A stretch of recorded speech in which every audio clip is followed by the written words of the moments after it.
Becky, look at her butt. It is so big. She looks like one of those rap guys' girlfriends. But, who understands those rap guys? They only talk to her because she looks like a total prostitute, okay? I mean, her butt is just so big. I can't believe it's just so round. It's just out there. I mean, gross. Look.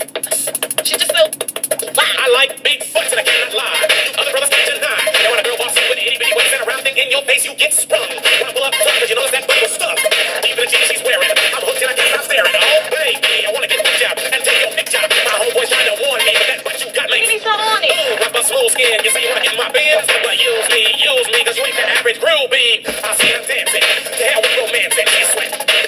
Got it going like a turbo vet. I'm tired of magazines. She says black butt's all the thing. Take the average black and ask you black. She got a back butt back. So, fellas, your girlfriend got your butt. Tell her shake it. Shake that healthy butt. Baby got back. Baby got back.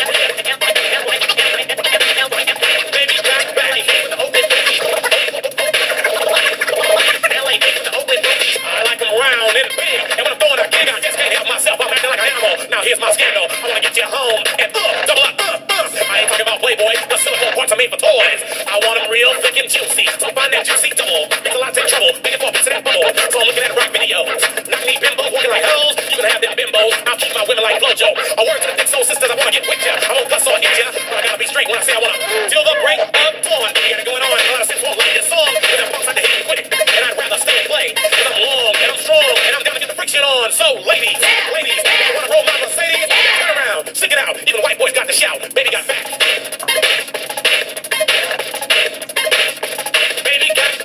Yeah, baby. When it comes to females, Cosmo ain't got nothing to do with my selection. 36, 24, 36. Only if she's 5'3". So your girlfriend rolls a Honda. Play workout, take my Honda. But Honda ain't got a motor in her Honda. My anaconda don't want none unless you got buns, hun. You can do side bends or sit-ups, but please don't lose that butt. Some brothers wanna play that hard roll and tell you that the butt ain't gold, so they toss it and leave it. And I pull up quick to retrieve it. So Cosmo says you're fat. Well, I ain't down with that. Cause your waist is small and your curves are kicking. And I'm thinking I'm sticking to the beat things in the magazines. You ain't in this thing. Give me a sister, I can't resist her. Red beans and rice didn't miss her. Some knucklehead trying to diss. This girl's on my list. He had game, but he chose to hit him. And I pull up quick to get with him. So ladies, if the butt is round, if you want a triple X go down, dial 1-900 mix a lot and kick them nasty thoughts. Baby got back. Baby got back. Fill in the middle, but he got much back. Fill in the middle, but he got much back. Fill in the middle, but he got much back. Fill in the middle, but he got much back.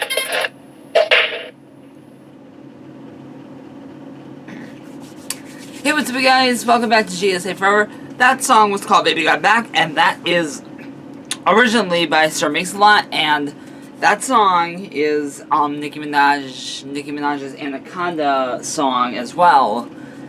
She just took it, because that song is all male-dominated, so she just decided to put it female-dominant. So yeah, the song you heard, My Anaconda Don't Want Nothing Unless You Got Buns, that she actually took from the song, actually put it in, and then the melody Got Much Back, that's also in there. So, I looked, and there is no update for, the football player and the even boy of what I've seen so far. You know what? Let me check quick. I'm just gonna check super quick. I checked this morning, and there wasn't anything new, so let me check my flag. Nope, there's nothing. Okay. So, that's all taken care of. So, yesterday was Wednesday, we did yellow. Today's video is going to be up a little bit later, because it's literally 1:19 as I'm recording this. It's kind of late. I had a doctor's appointment this morning, and then I just got back from my counselor, and I ate. So, yeah, I'm doing this video, like, last minute. Tomorrow, if there's anything new, we will not be going back to school until the end of this book. We'll jump right back into, that one, because I only want to do one book from each website, so, yeah. I don't know, if, I just want to wait till there's more chapters from back to school on here, because I don't want to leave you guys again with the cliffhanger like last time. So, let's jump into this.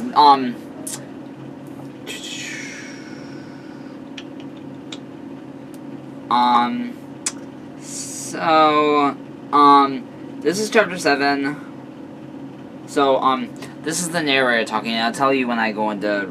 I'm going to say chapter 7 when I start reading the real part of the book. Before this chapter starts, I want to thank everyone for votes and comments. I'm sick, and they made me very happy. So feel free to do that again for this chapter. Also, there's a new cover for this book made by His Ocean Eyes Drowned Me, and it's so awesome. Thank you so much for that.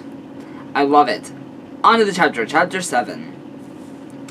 To be a man, you must swift through the coursing river with all the force of the great typhoon. I screamed as I rode on Zeke's back. Corey, shut up, Trace said in annoyance. With all the strength of a raging fire. Corey, I mean it, shut up, mysterious as the dark side. Don't even, I'll hurt you. Of the moon. Trace let out a frustration and annoyance cry before shoving me off Zeke. Zeke staggered, almost falling with me, but Trace caught his arm firmly and righted him as I splashed into a puddle. It's raining outside as they're walking home, so it's still raining.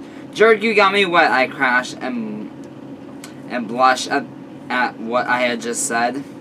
Oh, bad choice of words. Bad choice of words. Maybe it was a good thing that he had pushed me into this puddle. Obviously, my dirty mind needed to be cleaned. I warned you, and you kept annoying me, he snapped. I was singing beautifully. Ugh. If you don't like Disney songs, then you are obviously a freak of nature, I cried, pouting. Zeke held his hand out to me and pulled me back to my feet. I went to step forward, but slipped. I would have fallen back in the puddle, but Trace's hand shot out and caught my shirt, holding me up. He made sure I was steady before glaring and releasing me. I stuck out my tongue at him again. You got me soaked, I whined and looked down at myself. It's pouring and the streets are flooding. You were soaked before. You were soaked even before we left the elementary school, you idiot, he growled. I was trying to force myself not to stare at his abs. They were just so... Oh, hey, look, Trace's abs. Oh, nom. No, look away, Corey. I looked at Zeke and took in his body, even though he was wearing a dark shirt that I couldn't see through. He had a nice tan, nice muscles, and he'd be that to do for eye candy. Oh, Lord, I sound like a slutty girl. Want to get back on my back? That's funny. Want to get back on my back? Zeke asked me. As we began to walk again, I shook my head and laughed. No, you'd probably fall and use me as a cushion, I said, and he smirked and nodded. We got the evil hill, and I grabbed Zeke's hand and tugged him back towards me. He gave me a curious look. I gave him puppy dog eyes. He leaned over and I jumped on his back. He steadied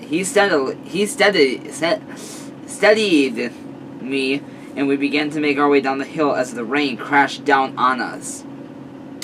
Trace had Juliet's hand in his. Juliet had the jacket that Trace had been wearing on her now, and it zipped the hood up. And didn't seem to be doing much good, but she looked warmer than the rest of us. We made our way down the hill slowly, carefully, in case it was slippery. Do you want me to get off? I asked Zeke, talking loudly due to the now raging wind. Zeke shook his head. You're fine, I don't mind, he called back. Well, now he's not, so now he actually has a reason to yell, instead of just randomly yelling to Zeke's ear.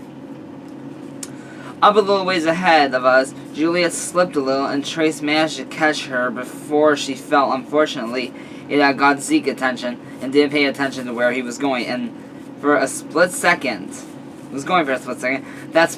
was enough for him to step in the puddle where there was a crack in the road.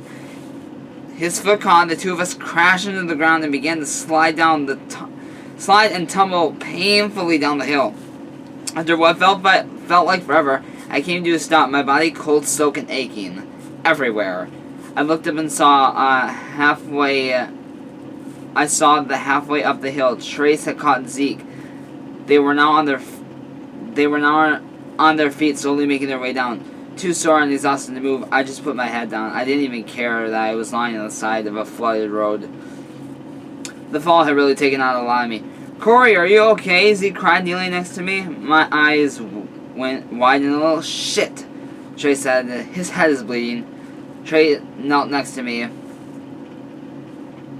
and shoved Zeke out of the way. He gently placed his finger on my head, and I winced. I tried to pick my head up, but suddenly I felt too heavy to do so. Corey, are you okay? Trace asked. I opened my mouth and croaked weakly as water entered my mouth. Trace carefully pulled me to a sitting position, and I slouched weakly against his body.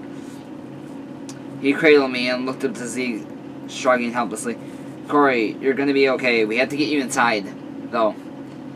He said Zeke support that side of his body. I felt Zeke's hands on me under my armpit. He and Trace gently lifted me to my feet and slung his arms around their shoulders, supporting me as we made the rest of the way to the house. Juliet, get the door, Trace barked.